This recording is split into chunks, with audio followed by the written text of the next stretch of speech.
In the early morning of November 13th, 2022, Madison Mogen, Kaylee Goncalves, Ethan Chapin, and Zana Kernodle, all University of Idaho students, were fatally stabbed in an off-campus house in Moscow, Idaho. On December 30th, Bryan Kohberger was arrested in Monroe County, Pennsylvania, on 4 counts of first-degree murder and 1 count of felony burglary. At the time of the murders, Kohberger was a PhD student completing his first semester at Washington State University in Pullman, Washington, located less than 8 miles west of Moscow. Prosecutors initially sought the death penalty. On July 2, 2025, Kohberger entered a guilty plea to all charges against him as part of a deal to avoid the death penalty. 3 weeks later, he was sentenced to 4 consecutive life sentences in prison without the possibility of parole, plus 10 years for burglary. During the fall 2020 semester, 5 female University of Idaho students lived in a rented off-campus residence in the rural college town of Moscow, Idaho. The town of Moscow had not had a murder since 2015. The 3-story house had 6 bedrooms, 2 on each floor. Built on a hillside, the house had entrances on both the first and second floors. Kaylee Goncalves and Madison Mogen had their bedrooms on the 3rd floor. Goncalves had recently moved out, but returned to show Mogen her new car. On the night of the murders, Mogen and Goncalves slept in Mogen's room. The 2nd floor had the house's kitchen and the bedrooms of Zana Kernodle and surviving roommate Dylan Mortensen. On the night of the murders, Kernodle's boyfriend, Ethan Chapin, was staying at the house in her room. The 1st floor of the house had the bedroom of another surviving roommate, Bethany Funk. Mogen and Goncalves both grew up in Coeur d'Alene, Idaho, and had been best friends since childhood. Mogen, age 21, was a senior majoring in marketing. She was a member of the Pi Beta Phi sorority and had a part-time job working at the Mad Greek restaurant in Moscow. 21-year-old Goncalves was a senior majoring in general studies and a member of the Alpha Phi sorority. She was set to graduate the following month, finishing her studies a semester early. She had already lined up a job with an IT firm in Texas and was planning to move shortly after graduating. Kernodle, age 20, grew up in Avondale, Arizona, and later lived in Post Falls, Idaho. She was a junior majoring in marketing. Like Mogen, she was a member of the Pi Beta Phi sorority and had a part-time job working at the Mad Greek restaurant in Moscow. Chapin, age 20, grew up in Mount Vernon, Washington, and was a triplet close to his siblings and parents. He was a sophomore majoring in recreation, sport, and tourism management. Chapin was a member of the Sigma Chi fraternity. All 5 roommates and Chapin were in the house by 2 a.m. on November 13th, 2022. Chapin and Kernodle had returned from an on-campus party at the nearby Sigma Chi fraternity, arriving home at 1:45 a.m.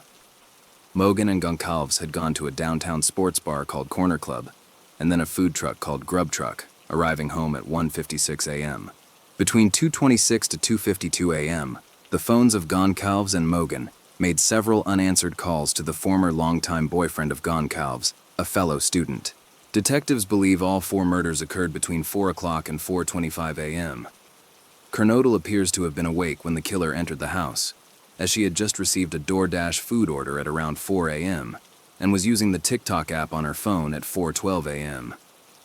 Surviving roommate Dylan Mortensen, who was asleep in her bedroom on the 2nd floor, told investigators that she was awakened by a noise on the 3rd floor that she initially thought was Goncalves and her pet dog.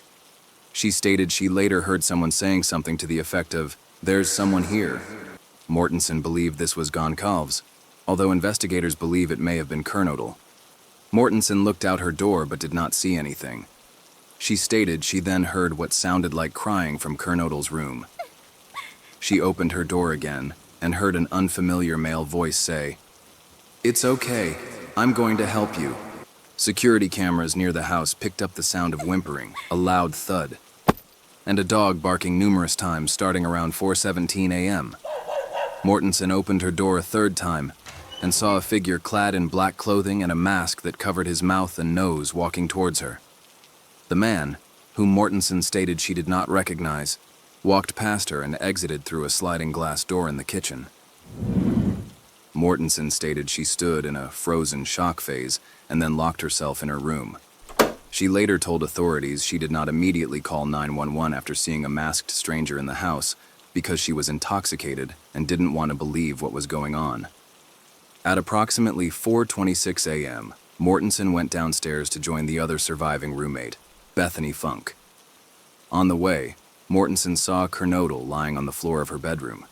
She later told police that she believed at the time Kernodle may have been intoxicated. Soon after arriving, one of the friends went to the second floor where he discovered that Chapin and Kernodle did not have a pulse. He told the others to exit the home, and Funk called 911 at 11:58, requesting aid for an unconscious person. All 4 victims were pronounced dead at the home that afternoon. Kernodle and Chapin were discovered in her second-floor bedroom, with Kernodle lying on the floor and Chapin in bed. Mogan and Goncalves were found in the single bed in Mogan's room on the 3rd floor. All 4 were stabbed to death. The victims were not gagged or restrained, and none had been sexually assaulted. Goncalves had more than 20 stab wounds in addition to injuries, connected with asphyxiation and blunt force trauma. Kernodle had more than 50 stab wounds, many of them defensive wounds. Upon searching the residence, officers discovered Goncalves' dog, which she shared with her ex-boyfriend, alive and unharmed on the 3rd floor. On the evening of November 13th, the university canceled classes for November 14th. It also scheduled a candlelight vigil on the UI administration building lawn on the evening of November 16th, then postponed it for 2 weeks. From the day of the killings, investigators initially said that there was no risk to the community. 3 days later, however, Moscow Police Chief James Fry said, "We cannot say that there is no threat to the community." Fall break was scheduled to begin after November 18th, with classes resuming on November 28th. Many students and Moscow residents, not trusting initial police assurances and fearing for their safety, began an early Thanksgiving holiday exodus from the area. Other residents who stayed were anxious and cautious, and some professors canceled their classes. Due to weather concerns, the candlelight vigil was moved indoors to the Kibbe Dome and held on the evening of November 30th. Goncalves and Chapin's fathers criticized the limited flow of information from police and the university to the victims' families. TikTokers, self-proclaimed psychics, and social media users began to speculate and spread rumors and misinformation about the case on social media. In response, the Moscow Police Department criticized the internet sleuths for creating rampant online rumors and disrupting investigations, and in a December 2nd news release stated, "There is speculation without factual backing, stoking community fears and spreading false facts." Moscow Police Captain Roger Lanier said, "Tracking down rumors and quelling rumors about specific information and specific events that may not have happened is a huge distraction. We are not releasing specific details, as we do not want to compromise the investigation." They also warned that people harassing or threatening those potentially involved with the case could face criminal charges. The Moscow Police Department led the investigation of the stabbings with support from the Idaho State Police and the Federal Bureau of Investigation. Nearly 130 law enforcement personnel worked on the case. On November 19th, Moscow police requested the public provide any video of the house that was recorded the night of the killings. A phone tip line and email address were created through the FBI for the public to submit information to officials. As of December 5th, 2,600 emailed tips, 2,700 phone calls, and 1,000 digital media submissions were reportedly submitted to the tip lines. On December 24th, investigators reported receiving over 15,000 tips regarding the case. The police initially left open the possibility of multiple perpetrators. Police stated that they believed it was a targeted attack, but have not concluded if the target was the residence or its occupants. In a November 23rd press conference, the Moscow police chief said that authorities received a number of tips, including one indicating that Goncalves had a stalker, but could not verify that claim or identify any such individual by the time of the press conference. After receiving hundreds of tips from the public, on December 15th, police announced they were searching records of approximately 22,000 fifth-generation Hyundai Elantras made between 2011 and 2013. A camera in the area captured video of a white or light-colored Elantra around the time of the murders, which investigators noticed made multiple passes along the same route near the residence. Another surveillance recording obtained by investigators also showed an Elantra passing the victim's home 3 times, beginning around 3:29 a.m. At 4:04 a.m., the Elantra returned for a 4th time. At 4:20 a.m., the car was seen speeding away from the victim's neighborhood. Investigators in neighboring Pullman, Washington, a college town adjacent to Moscow, began investigating a white Elantra owned by 28-year-old PhD student and teaching assistant Bryan Kohberger, who drove it home to the Pocono Mountains of Pennsylvania for the holidays with his father. Kohberger's Elantra was of a later year than the original police description. In Indiana, Kohberger was pulled over twice in a nearly 5-mile radius by the state police on Interstate 70 outside Greenfield for following too close, tailgating. The FBI denied that it directed the state police to make the stops.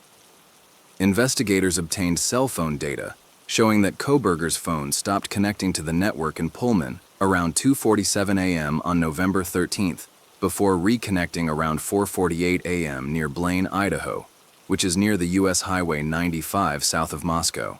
Cell phone data also shows that his phone connected to a cell tower near the victim's residence around 9 a.m., approximately 5 hours after the killings, and pinged from the cell phone tower nearest the residence at least 12 times between June 2022 and November 13th. Investigators found DNA on a tan leather knife sheath on Mogan's bed. The DNA had no matches in the National Law Enforcement Database CODIS, and law enforcement decided to use genealogical DNA matching to identify a suspect. On November 22nd, investigators gave a DNA sample to forensic genealogy company Othram. The company began building potential trees, but the closest DNA match shared only 70.7 centimorgans of DNA with the suspect, a relationship the equivalent of sharing a great-great-grandparent.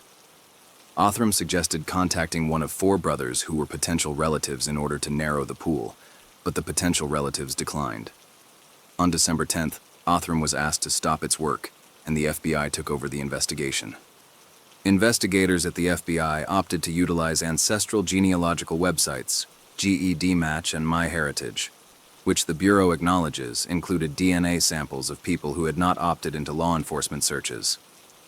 This was done contrary to a Justice Department policy that investigators only use DNA samples from databases that provide explicit notice to their service users and the public that law enforcement may use their service sites.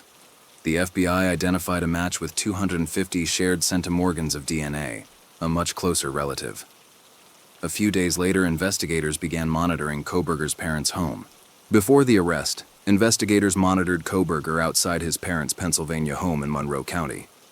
He was seen multiple times wearing surgical gloves and placing trash bags inside a neighbor's garbage can. The items were sent to the Idaho State Lab for testing. Authorities also said Kohberger cleaned his car inside and outside, not missing an inch of area.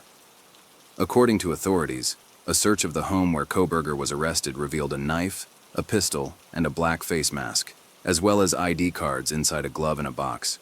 Kohberger was taken into custody by Pennsylvania State Police CERT, Special Emergency Response Team, and the FBI on December 30th at his parents' home. Authorities found Kohberger in the kitchen dressed in a shirt and shorts, wearing examination gloves, and putting trash into separate Ziploc baggies. Bryan Kohberger was born on November 21, 1994. After graduating from Pleasant Valley High School in Broadheadsville, Pennsylvania, in 2013, he attended Monroe Career and Technical Institute in Bartonsville, but dropped out a year later. In 2015, he began work as a security officer for the Pleasant Valley School District. Kohberger later attended Northampton Community College's campus in Tannersville, where he earned an associate degree in psychology in 2018. Kohberger then attended DeSales University in Center Valley, earning a bachelor's degree in psychology in 2020 and a master's degree in criminal justice in 2022. In the summer of 2022, Kohberger moved to Washington to pursue a PhD at Washington State University in Pullman. Its campus is less than 8 miles west of Moscow. At the time of the killings, he was a doctoral student in criminology and had completed his first semester there just 9 days before his arrest. Kohberger had been a teaching assistant at WSU, and less than 2 weeks before the murders, faculty members met with him to discuss growing concerns and complaints about his behavior and conduct toward women. Kohberger was terminated from his teaching assistant role on December 19th, in a decision based on his behavior and performance overall. Kohberger's defense team claimed that he was diagnosed with autism spectrum disorder. However, the judge stated he had never seen any odd behavior from Kohberger during the hearings he had presided over in the last several months, noting Kohberger, by all accounts, is highly functioning, and that he would not allow a jury to hear testimony on an autism diagnosis unless Kohberger himself took the stand. Kohberger wrote online that he faced mental health challenges, suffers from tinnitus, and has a condition called visual snow syndrome. On December 30th, 2022, Kohberger was arrested on 4 counts of first-degree murder and 1 felony count of burglary, was appointed a public defender, and was detained without bond at the Monroe County Correctional Facility in Stroudsburg, Pennsylvania. On his return to the county courthouse on January 3, 2023, he agreed to extradition. On January 4th, he was flown to Pullman, driven to the Latah County Jail in Moscow, and held without bail. Kohberger made his first appearance in the Latah County Courthouse on January 5th, and was charged with 4 counts of first-degree murder and 1 count of burglary for breaking into a home with the intent to commit a felony. 1 week later, on January 12th, Kohberger made his second appearance for a status conference in the same room at the courthouse.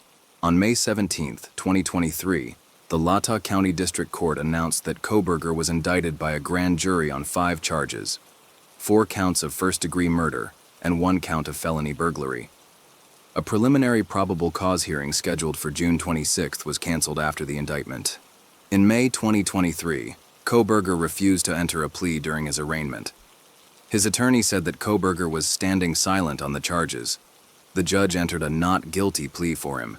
On June 26, 2023, the Latah County Prosecutor's Office announced they were seeking the death penalty given the aggravating circumstances of the first-degree murder charges. Kohberger was denied bond. In January 2024, the judge granted the defense access under seal the results of the investigative genetic genealogy testing, which used a touch sample from the knife sheath left behind at the crime scene, which first led to the investigation of Kohberger. On September 9, 2024, the judge granted the defense's motion for a change of venue. The trial was scheduled to take place in Boise, with Judge Stephen Hippler presiding over the case. Kohberger was flown south to Boise on September 15th and held at the Ada County Jail. Judge Hippler tentatively set the start date for jury selection as August 4, 2025, with the jury trial beginning on August 18th.